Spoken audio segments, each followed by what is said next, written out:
He was known as Zahir the Butcher Khan, a name that echoed through the underworld like a ghostly warning.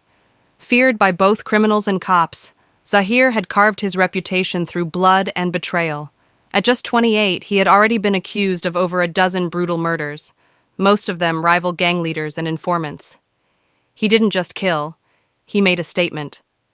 Bodies were often found mutilated, left in public places as a warning. Police files labeled him as extremely violent and highly intelligent. But what truly made him terrifying was his ability to manipulate those around him, turning enemies into allies, guards into informants, and chaos into strategy. When he was finally captured after a 9-month manhunt, it wasn't a relief to the police, it was a concern. Because men like Zahir don't just disappear behind bars. They adapt, they influence, they dominate. And so, he was sent to Blackstone maximum security prison, a place built not just to house criminals, but to bury them alive.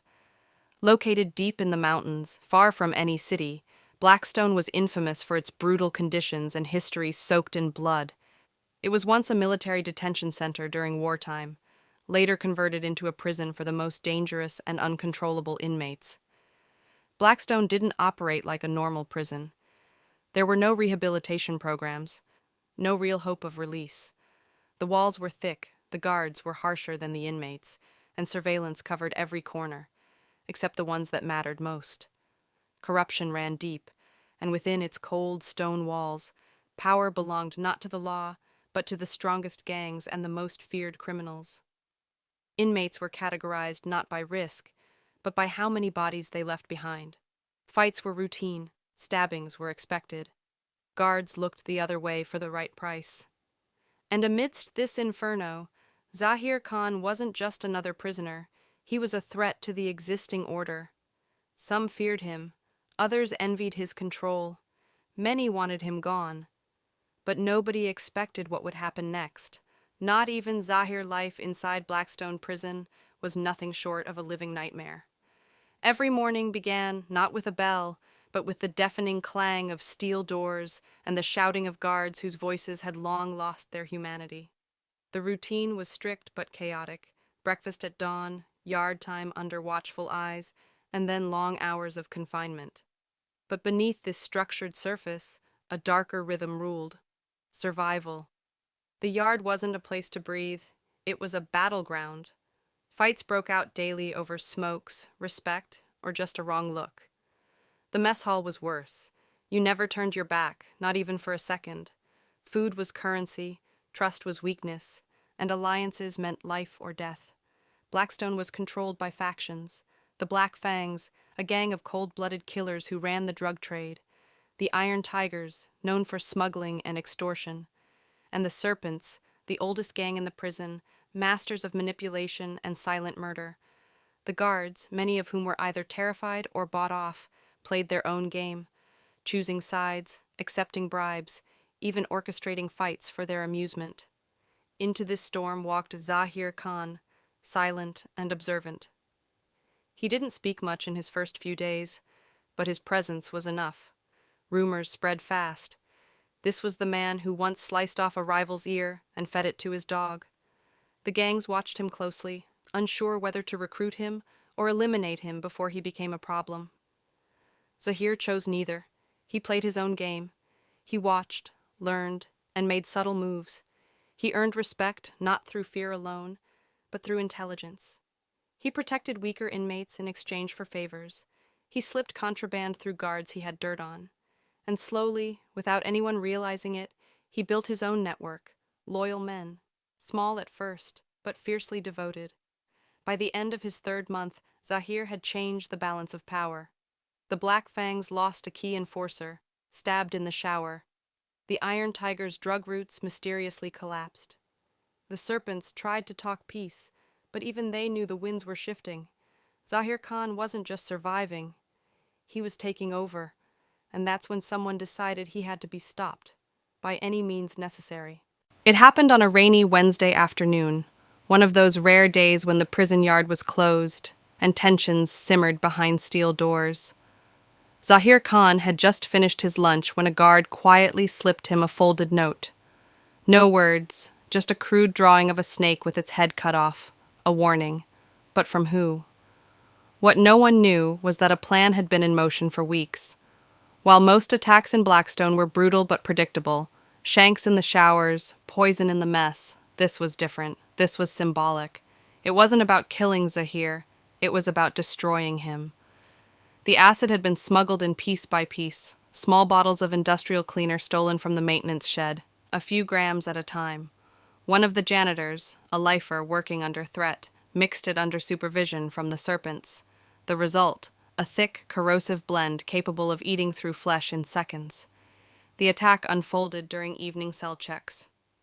Zahir was being moved between blocks, a standard security procedure, but this time it had been requested by a guard on the serpent's payroll. As he stepped into the narrow corridor, 2 inmates were already waiting with mops in hand, pretending to clean. No one paid attention until it was too late. In one swift motion, the first inmate smashed a mop bucket into the floor, splashing liquid across Zahir's face and chest.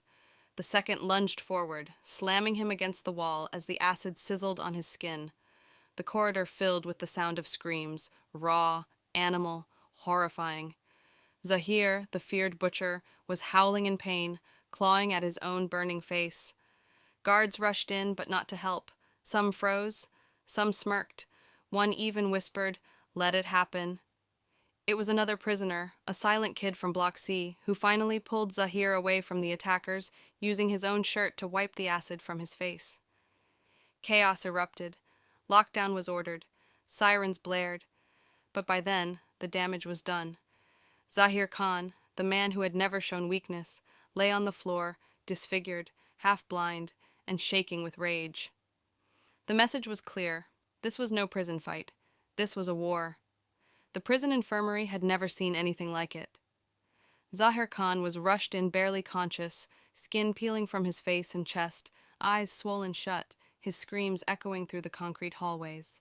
The acid had scorched deep into his flesh, leaving him permanently disfigured. One eye was gone. Half his face melted.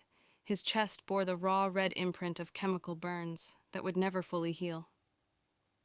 The medical team did what they could with limited supplies. Saline washes, painkillers, makeshift bandages, but it was far from enough. Zahir needed a proper hospital, plastic surgery, and extensive care. But he wasn't just any inmate, he was dangerous. Moving him outside meant risk. So the warden made a decision. Keep him inside. Keep it quiet. The official report claimed it was a cleaning chemical accident, a simple spill, but nobody believed that.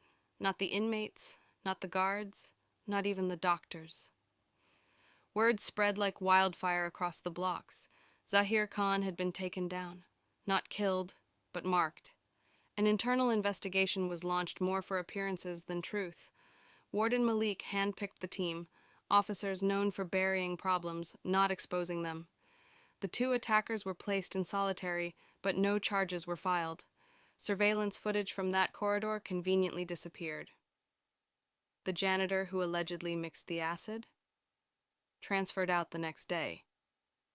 When questioned, most inmates stayed silent.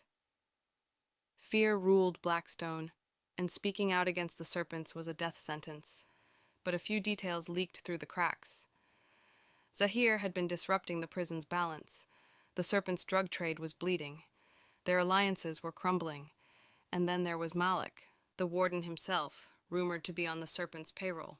It was no coincidence that the transfer placing Zahir in the attack corridor came directly from his office. So was it revenge? Yes. But it was also a message, a brutal warning to anyone who dared challenge the system inside Blackstone. Zahir hadn't just crossed a gang, he had crossed a hidden alliance of power, money, and silence. But there was one thing the serpents didn't count on. Zahir Khan was still alive, broken, burned, but breathing. And now he wasn't just feared, he was angry. Blackstone Maximum Security Prison was built to contain monsters, but somewhere along the way, it started creating them. Zahir Khan's acid attack wasn't just a moment of violence. It was a symptom of a much deeper disease, one that had been festering in the walls of the prison for years. How could something so brutal happen in one of the country's most secure facilities? The answer was simple. It was never truly secure to begin with. Security cameras covered the hallways, but conveniently failed during key moments. Guards were armed, yet some simply watched as the attack unfolded. Cleaning chemicals capable of burning through flesh somehow ended up in inmate hands, and the prison's top authorities claimed it was an unfortunate accident. The truth was darker. Blackstone was a playground for corruption. Guards made extra cash by sneaking in drugs, phones, even weapons. Gangs operated like corporations, with enforcers, lookouts, and even accountants managing profits from behind bars. Warden Malik and several top officers had long been suspected of accepting bribes and favors from powerful inmates. Justice wasn't blind here, it was bought. The culture of violence thrived in this broken system. Fights were not discouraged, they were entertained. Weak inmates became pawns. The strong ruled. And if you challenged the order, as Zahir did, you became a target. Whether it was a shank in the dark or acid to the face, every act of violence was a message. Don't rise too high. Don't disrupt the hierarchy. Zahir Khan may have been a criminal, a killer, even a tyrant, but the attack on him revealed a chilling truth. The real danger wasn't just the inmates, it was the prison itself. Blackstone wasn't a place of rehabilitation. It wasn't even a place of punishment. It was a system designed to sustain itself through fear, silence, and power games. Every brick, every locked door, every blind-eyed guard was part of a machine that devoured men from the inside out. And now, a new kind of monster was rising from that machine, scarred, vengeful, and with nothing left to lose. Because in Blackstone, you don't just survive the fire, you become it.